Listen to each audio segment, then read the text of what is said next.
So, continuing on with our large order of leather,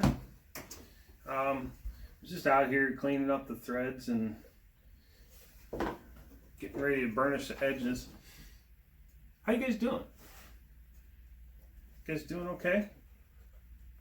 A lot of good feedback in the comments about the videos. I appreciate it. I'm trying to make this interesting because I assure you this could get boring real quick. I like to use these a soldering iron to cut my threads because what it does is it burns the end of the thread. That keeps it from fraying and coming apart, and it cuts it at the same time. So it's one step. I used to cut these with a pair of scissors, then I'd have to go back with a lighter and burn them. Just, normally the traditional way of doing this. What happens is, one, it takes too long. Two, the heat from the lighter brings the oils from the leather up to the surface, and it leaves a dark spot in the leather, and it doesn't look pretty. So I like to use the soldering iron. It's precision. So I was thinking while I was sewing, just how cool it is to do something like this. Our forefathers built America doing this very exact thing. Not so much leather, but just manufacturing things. We live in a time where everything's mass produced in another country, and they do it faster and cheaper than we can. So, all the manufacturing goes over there, and we're losing a lot of that. We're more of a service country than we are anything. We have a lot of services, and we're not even that good at it, to be honest with you. But that's for another video. So it's just cool to do this process the way our forefathers would have done it. Yeah, I use machines, but sewing machines have been around for a very long time. I don't really exactly know the history of them, but I know they've been around for a very long time. So it's still a handmade product, even though I use a machine to sew it.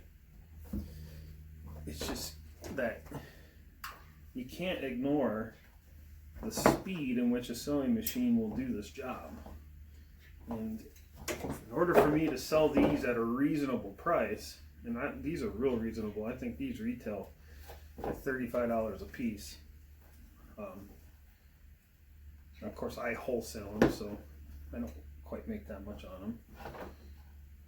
But in order for me to sell them that cheap, or that we won't call it cheap, that value, something's got to be cut somewhere, right? So we either cut the quality of the materials, or we cut the manufacturing process. Well, I don't want to work with cheap materials just to make money. I firmly believe a quality product can still be produced at a reasonable rate. So we have to find a way to do it better, faster, more efficiently, and still produce a quality product. And that sewing machine allows me to do that. And then the end user is quite happy with the product. You're getting a very high quality leather sheath for a very affordable price. If I was doing these by hand, I'd have to charge $100 a piece for them. And there's just no way around it. You gotta make money for your time. So that machine makes all the difference in price. So anyways, I thought what I'd do is when I get done cutting all these threads and I start burnishing, I'll show you how to burnish the edge on a leather. Pretty easy. But I think it's one of the most important parts, really, because it kind of brings the whole package together and makes it look professional. So I get a lot of questions about that and what I use. So I'll show you how to do it by hand, and then I'll show you me using my power burnisher, which you don't need unless you're going to do high volume like this. So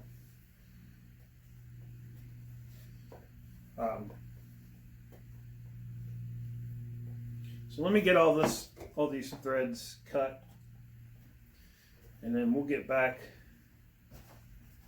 on the video with how to burnish these.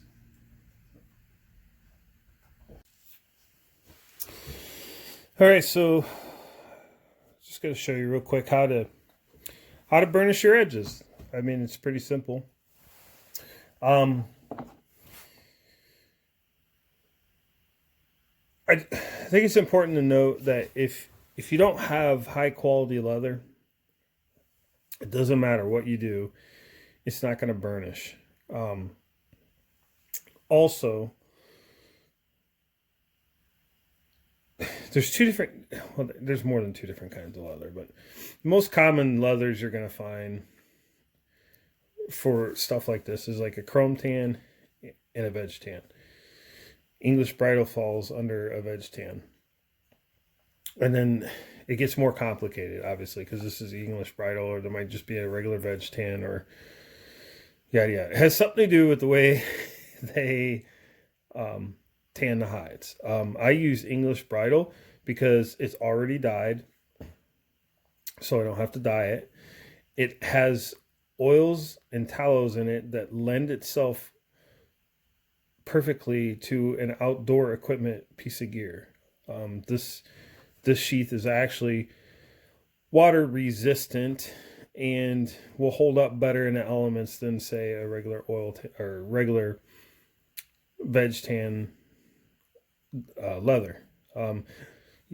Right off, this is a completed sheath, other than we have to burnish the edge. There's no top coats on it. There's no protecting on it. There's no nothing. It's ready to go as is. So that's why I use English bridle. Now, if this was a regular veg tan, you would have to dye it, possibly put a top coat on. You don't have to, but it helps protect the leather. And then you would have to put some kind of leather protectant, such as Obenos. So that's why I use English bridle. Plus, English bridle burnishes very easily. So you can get really nice results with little effort. Not that we're trying to shortcut anything, but we are trying to make multiple identical sheaths in a timely manner. So that's my personal preference. There's a thing called chrome tan or veg tan retan or something. I don't know what it's called. But it's like a chrome tan, and no matter how much voodoo and magic you use, you will never get the edges to burnish. Here's an example. That's edge coat that's shiny. Otherwise, the edges would be rough. This is a veg tan retan. It looks good and it's functional. It's a little little bit more flexible than an English bridle, but it's not ideal. But I like it because it's green, obviously. And I am almost out of that stuff, but I made up my own mix so I can reproduce that. Okay, so you can use, there's all kinds of stuff on the market for edges. Gum Tragon, I can't say it. You can read. This is for burnishing your edges. And you basically just take some of that and apply it to the edge, let it dry just a little bit, and then burnish it. It works good, and for if you're just doing one or two projects at a time, you could use it. I would use it. If you're gonna paint your edges, some people paint the edges. You're going to want to paint those before you do this. So paint them, or not paint them, or dye them, or whatever you want to do. You can dye, there's an edge paint, whatever. Do that first, and then let that dry, and then you'll burnish. I like to use water. Water works fine. You don't have to have anything fancy here. Also, what was I going to say? I like to leave my edges natural. I like the contrast. So it's all just kind of personal preference, really. So I'll just apply a little bit of water, not a lot. I'd probably put too much on there. I got a little carried away there. And then I rub it in with my fingers real quick. Right? So now there's no water laying on the surface, but the edge is damp. So there's two different ways you could, well, the two different ways I do it is this is an actual edge slicker. And you could just buy these anywhere. Amazon, eBay, Tandy, Weaver. Everybody sells them. There's literally, they're cheap. They're everywhere. They also make different other similar tools like this in wood and bone. Yada, yada, yada. The other thing you can use is just a piece of canvas. If you're going to use canvas, you're going to want to get some saddle soap and use saddle soap until your canvas is broken. It gets kind of like a sheen on the canvas. Then once there's a sheen on the canvas, you really don't need the saddle soap. I don't know. So this is more about friction than it is pressure. So all I'm going to do is, with moderate pressure, not a lot, is take this stick and rub it across, and you're heating up the fibers.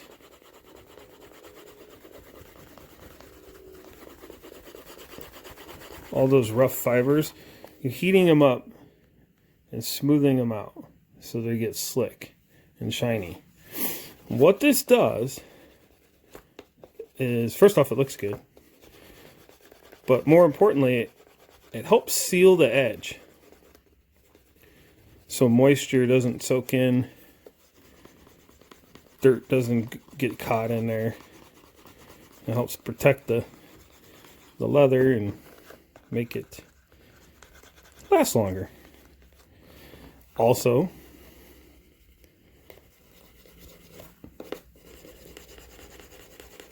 it looks professional, really.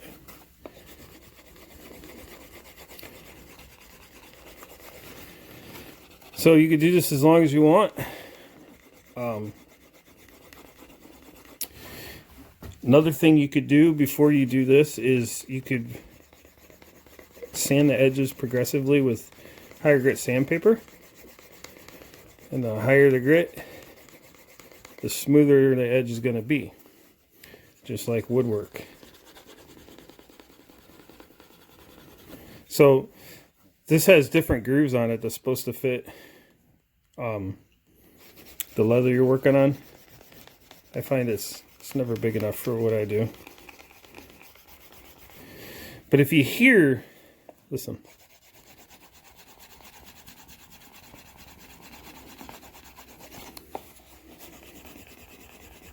Hear it almost sounds sticky.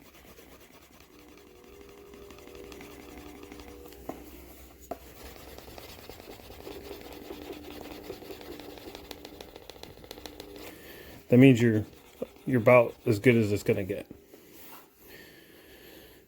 So, why won't you focus? Oh, come on.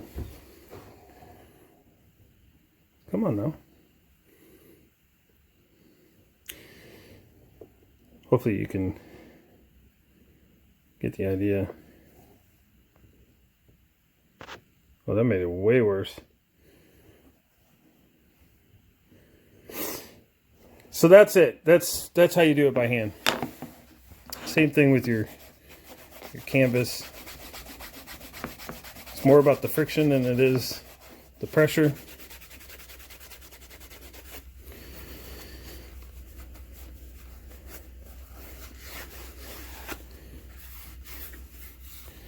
Nice smooth edge. Alright, let's do it on the machine. Okay, so this tool is made just for what we just did. As you can see, it has a wooden spindle on it with the grooves in it. I believe it's Coca-Cola. And on the other end, it has a nice sanding disc. And I use this a lot. I need to replace the disc. This particular machine is made by Leather Machine Co. It is a variable speed, 3/4 horsepower grinder.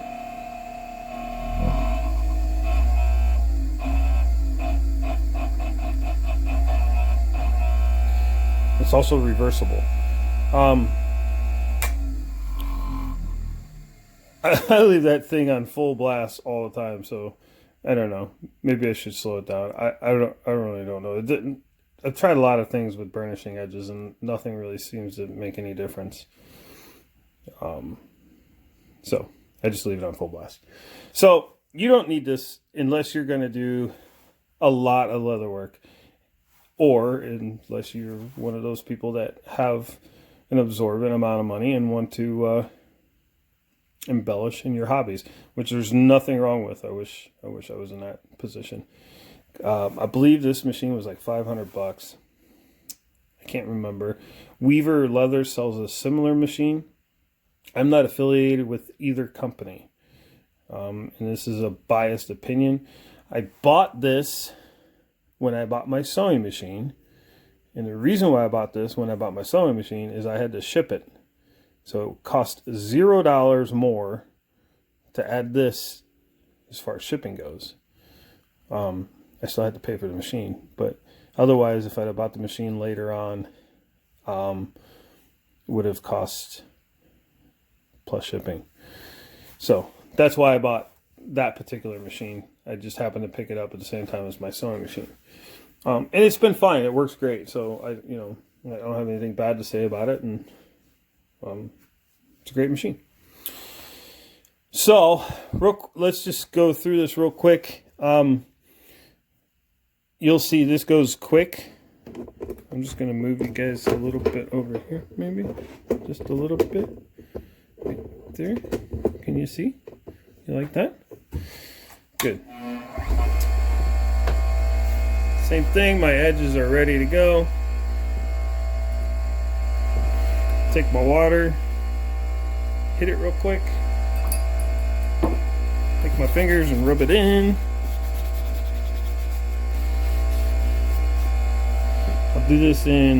I'll do one slow and then I'll do one in real speed.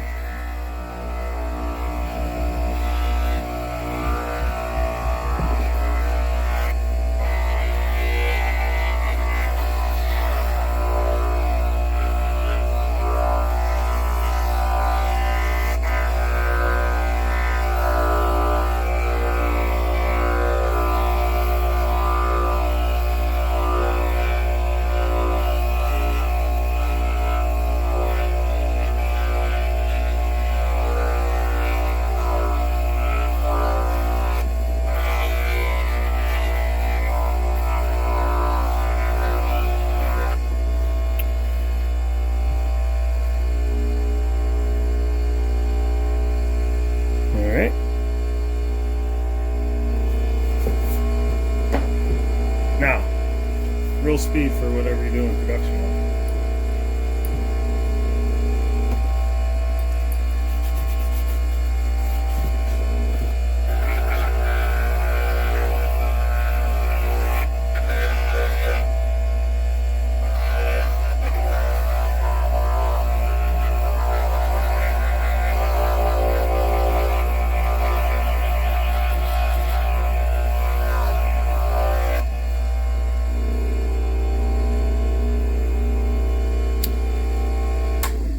So you can see how a machine like that is necessary whenever you're doing 100 sheets at a time. Okay, I'm going to apologize in advance. I'm leaving the heater on because I'm freezing. It's cold out here. It's been a long day. I got up around 7 a.m. It is now 3 a.m. Sometimes you have long days. So, you know, I got up this morning, 7 a.m.-ish, took my daughter to school around 8, which is not normal, but I had to today. No big deal. I actually enjoyed it. And came back here and got right to work. I worked all the way until it was time for me to leave for my real job. And then I did my real job and drove home and came out here to finish this up because I got to get it done. All right, this is what you've been following along on.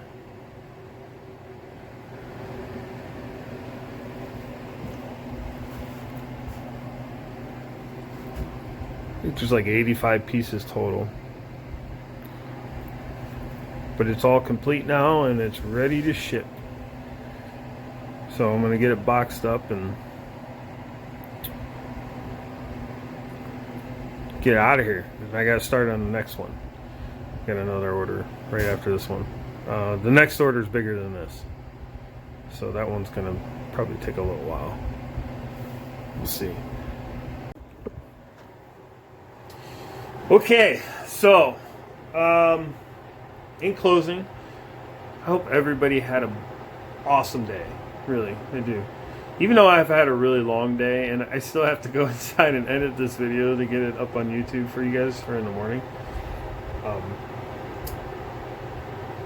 I still had a good day. I got to do what I want and made some money and accomplished something. So that's a win. It's a win for me. The weather's turning right now. It's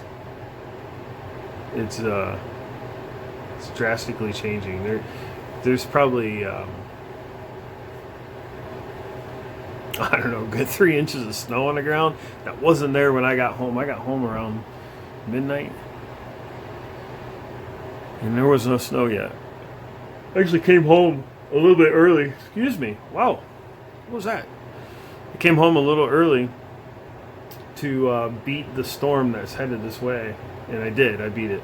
And then when I had walked outside here moments ago, opened up the door and there was 3 inches of snow on the ground. I was like, whoa, where'd that come from?